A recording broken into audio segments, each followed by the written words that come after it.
ava mak em lấy sinh nun hi chung kim te a len lain mo dan solo om lai san vanga khapam dai rial chẳng mai hi isai leng ten kan tiam nen le bấm chẳng maya cần phal lâu che cần zoom luôn lâu đâm lại sinh nun doa tel lova cần mang tu di rôn lum nu thai say trôi lên te cần vây qua và xây đón em cần phal thấy lâu dai rial changa kapa kapa lo holero nam ten ilen len na ti in dam narun bel azai kan rela o thei ni se nei lung khongin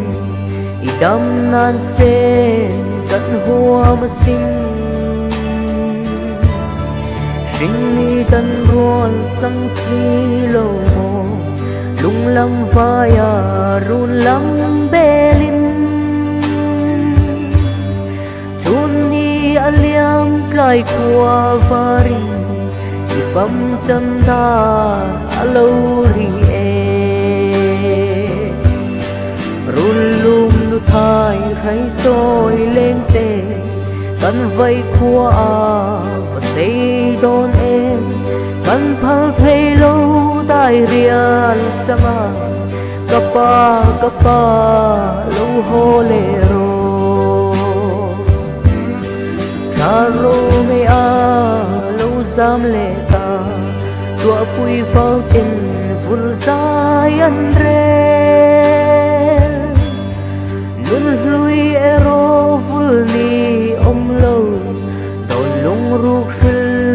cả hai lúa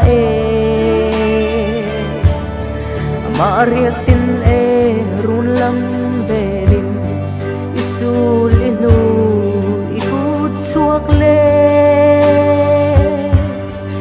evim kha kan san to tehi mitwinen kan khir bong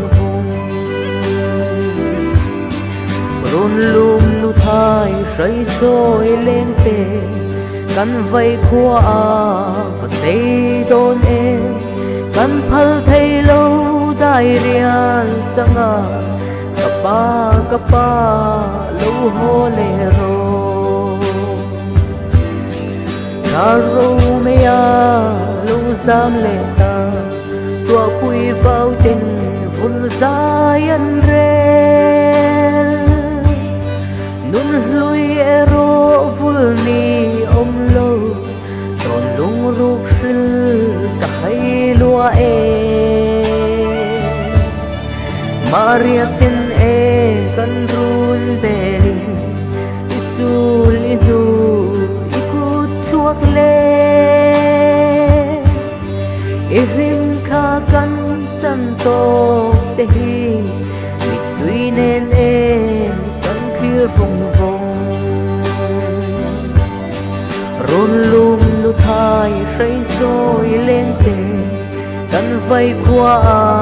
và xây đón em kan phal thấy lâu dai rial changa kapa kapa lâu holero